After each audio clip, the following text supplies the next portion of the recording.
የግማሽ ፍጻሜ ደርሶ መልስ ጨዋታ ተገናኝተው ለ180 ደቂቃ ተያይተው የሚያውቁ ናቸው። የቅርብ ጊዜ ትውስታ ነው። ስለዚህ እሱን መነሻ ብናደርግ ደስ ይለኛል።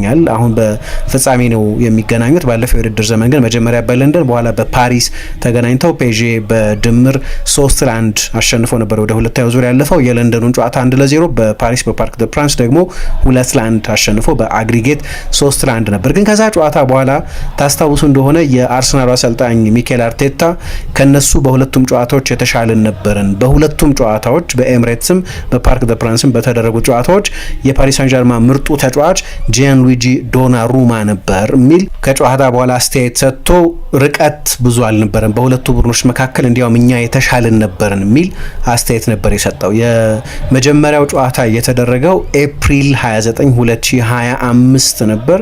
ከአራት ቀናት በፊት በኒስ በሊጋ ተሸንፈው ነበር። ፔዤ ብዙ ተጫዋቾች ሮቴት አድርገው ስለነበር ዴዚሬ ዱዌ፣ ክቪቻ ክቫራትስኬሊያና ኦስማን ዴምቤሌን ነበር ከፊት ያደረገው።